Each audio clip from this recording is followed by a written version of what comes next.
Wala nang maraming paligoy-ligoy pa, diretso sa punto na. Maiksi lang ang komentaryo, pero diretso sa punto. Maraming kuro-kuro, may tiwali, may totoo. Dito, sa puntong diretso tayo. Punto, diretso. Mga kabunyog, may mensahe si Marcoleta. July 11, mayroong mensahe si Marcoleta, pinost niya sa kanyang Facebook account. Ito ang sinabi niya. Minamahal kong mga kababayan, kahit nagkalayo po tayo pansamantala, ipagpatuloy pa rin po natin ang ating sama-samang pagpapahayag sa buong mundo na nawa ay makamit na natin ang matagal na nating karaingan ukol sa pamamayani ng transparency, accountability, katarungan at demokrasya. Ang mga bagay na ito ay kailangan para sa pagkakaroon ng katatagan, kapayapaan, kaayusan at kasaganaan na inaasam ng ating bansa at ng kanyang mga mamamayan. Diyan lamang po kayo dahil sa malaon at madali ay muli tayong magkikita-kita sa tulong ng ating dakilang Diyos na mapagmahal at mapagmalasakit. Mahal ko po kayong lahat. Wow! Yan po ang mensahe ni Marcoleta. Pinost niya sa kanyang Facebook account. Ano daw, mga kabunyog? Dito lamang daw po ang mga supporters niya. Dahil sa malaon at madali, muli daw magkikita-kita. Ano kaya? Umaasa ba si Marcoleta na anong plano niya? Magpipetition siya ng bail? Umaasa ba siya na maigagrant ang petition for bail?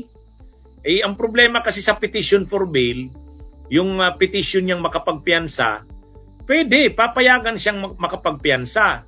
Pero, ipuprove na the evidence of guilt is not strong.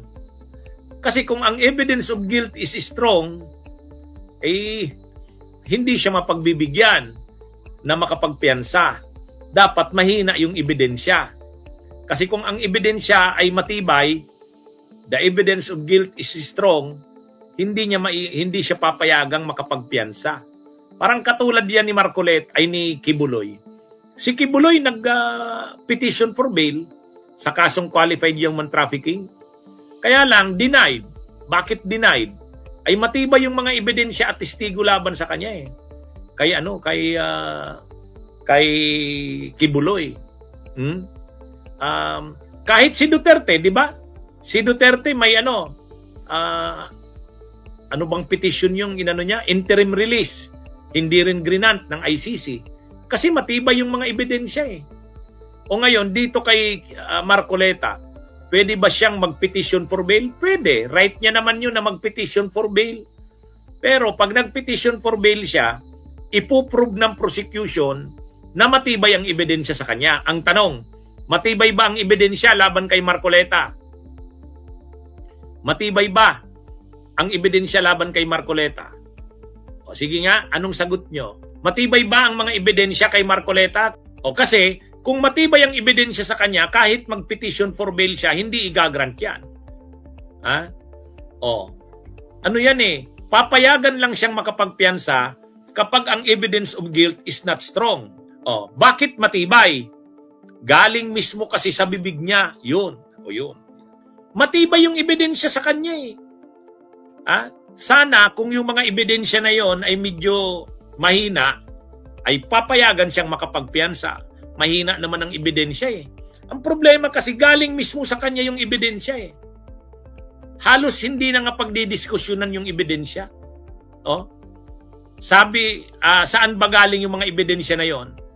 Doon sa mga sinabmit niya sa COMELEC. Mga sworn affidavits niya yon, sinabmit niya sa COMELEC. Wala nang titibay pa kasi siya mismo ang testigo. Yun na nga eh. Paano ka ngayon magpapiyansa? Sabi niya kasi, yung statement kasi ni Marcoleta, wag daw mag-alala. Malaon madali daw, makakalaya siya. Magkikita-kita rin daw. So paano siya makakalaya sa malaot madali? Ang paraan lang naman nun piyansa eh. So papayagan ba siya makapagpiyansa? Hindi. Kasi non-bailable ang kaso niya plunder Papayagan ba siya magpiyansa? Yes. Mag-petition for bail siya. Pero pag nag-petition for bail siya, kailangang patunayan ng evidence of guilt is not strong.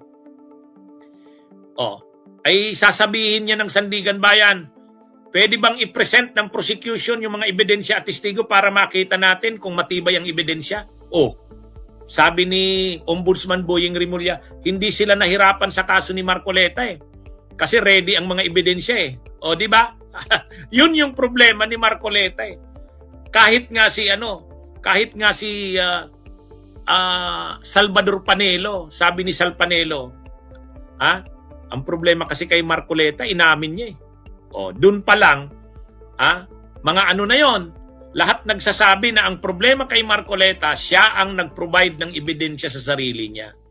Kaya malamang kahit yung petition niya para makapagpiyansa, madi-deny. Bakit? Kasi the evidence of guilt is strong. Di ba? Yan ang problema ni Marcoleta. Kaya ang mensahe ni Marcoleta na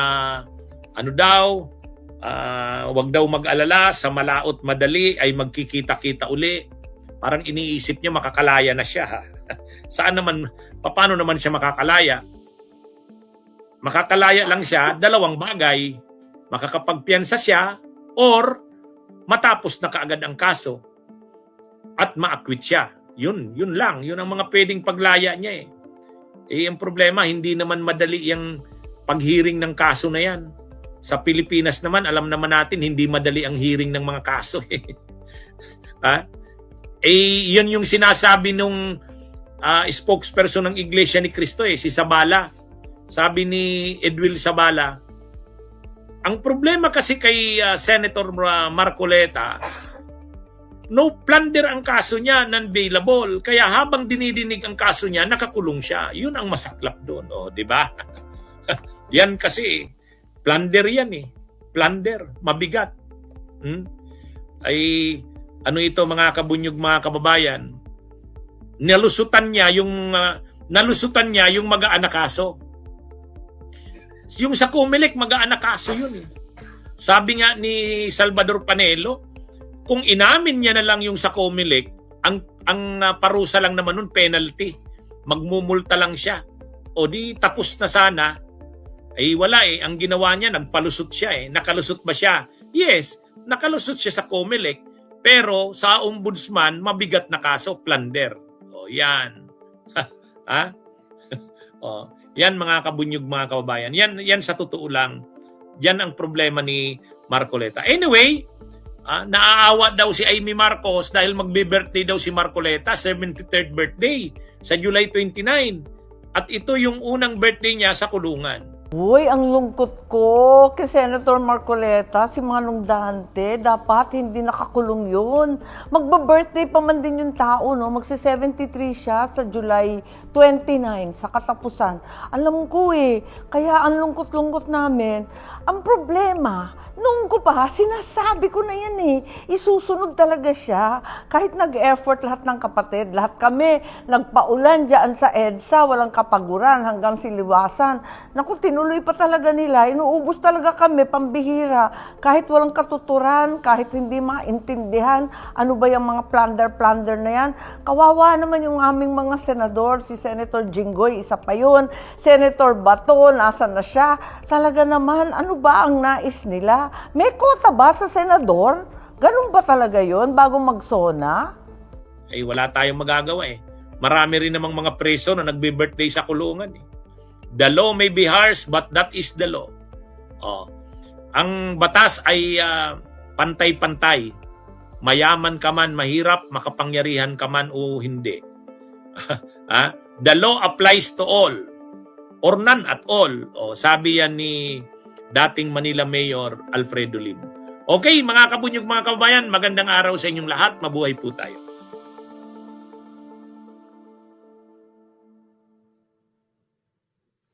Bunyog, bunyog, halikan na kasama ka.